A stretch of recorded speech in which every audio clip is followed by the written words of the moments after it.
Oof. Martial arts Q&A on kicking.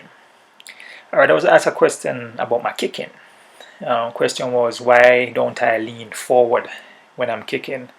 And why do I lean back so far? And why don't I kick on my toes? Well, I believe in form, right? I believe that if you have good form, you're going to have good technique. So there's a formula in kicking.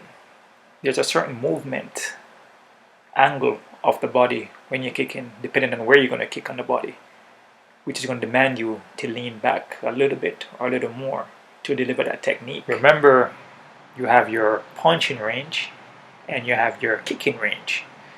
When you're leaning forward with your kick, you're putting yourself in a puncher's range to get countered.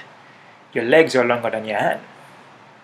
So your kicks are going to be more effective kicking from the outside. You see what I'm saying? So you don't want to put yourself in a position where you can get countered by leaning forward. That means that you're putting yourself in a puncher's range. Here is an example of a kick that demands you to lean back. Hitting with the heel or the ball of the foot. Spinning heel kick. Very effective kick, unorthodox, very unexpected move. It's hard to counter this. So you're basically spinning, leaning back, hitting with the heel. So there's a formula to everything, like I mentioned. So you can angle your body in all different directions, rotating the hip around, spinning that ankle around, and delivering all different type of kicks. You know, it's always good to have a variety of techniques, especially in kicking and punching.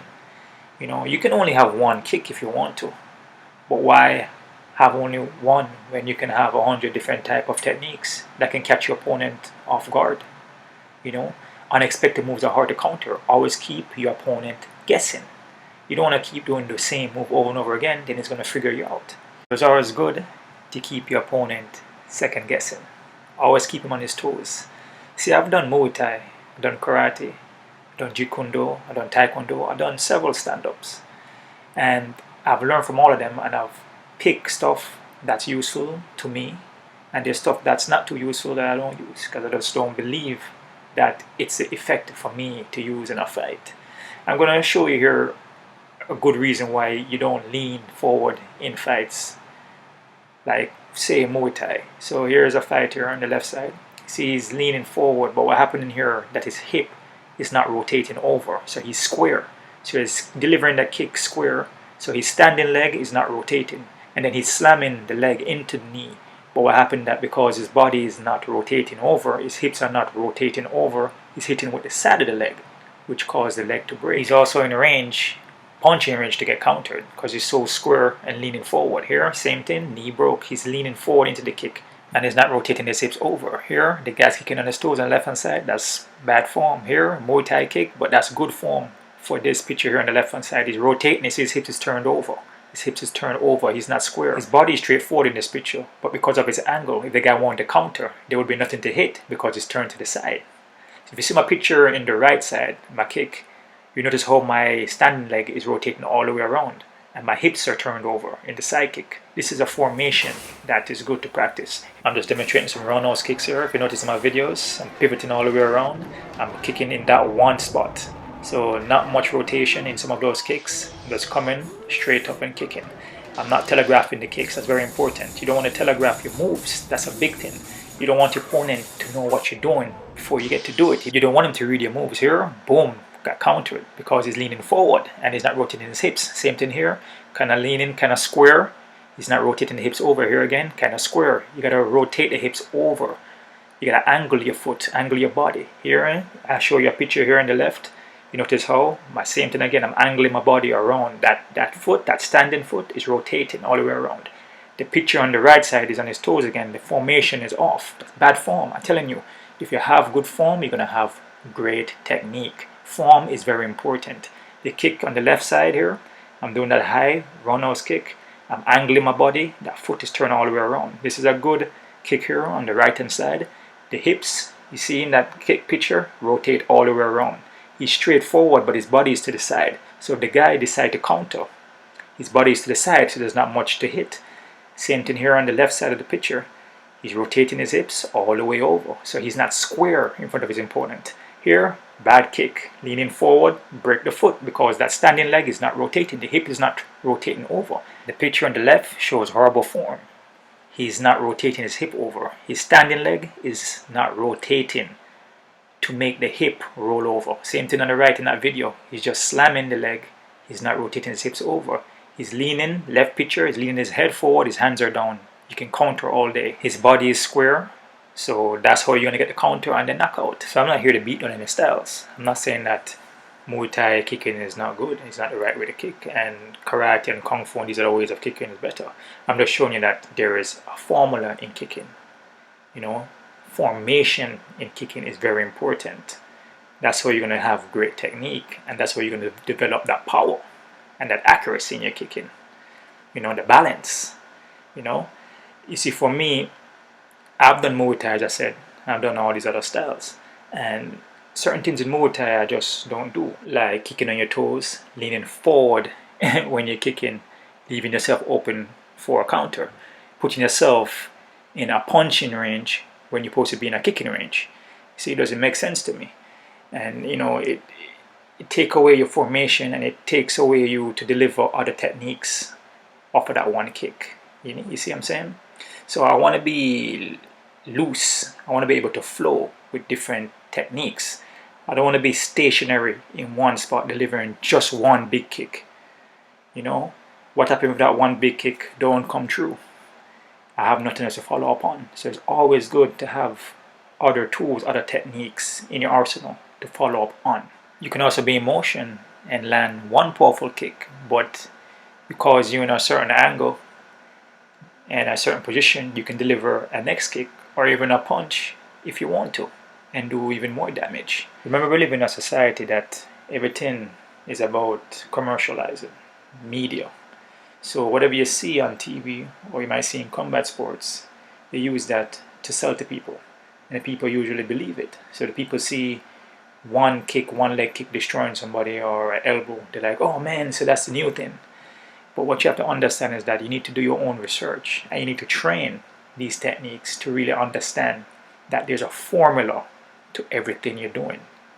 There's a formula to everything. If you don't have that formula, you don't have that foundation, you don't have nothing. It's like building a house with bad foundation. It's going to crumble. You see what I'm saying? You have to have foundation. You need that formula. And the formula is formation, balance, accuracy. If you don't have that, you don't have anything. You're going to be kicking, you're going to be hurting your legs, you're going to be breaking your leg, you're going to be blowing out your knees, you're going to be getting knocked out, you're going to be looking sloppy because you don't have the foundation, you don't have the formula. So no matter what you're doing, if you're singing, if you're dancing, if you're doing martial arts, if you're doing any mathematics equation, you need the formula for it. And the formula for martial arts, it could be combat fighting, it could be kickboxing. You're going to need formation, movement, balance, discipline, accuracy. And all this is stemming from your form. And all comes together with movement. If you don't have any of those, or you're leaving out one, you're going to have a hard time to understand. And you're going to have a hard time getting to that level because you can't rush it. You can't leave nothing out. You have to work every single one of those aspects.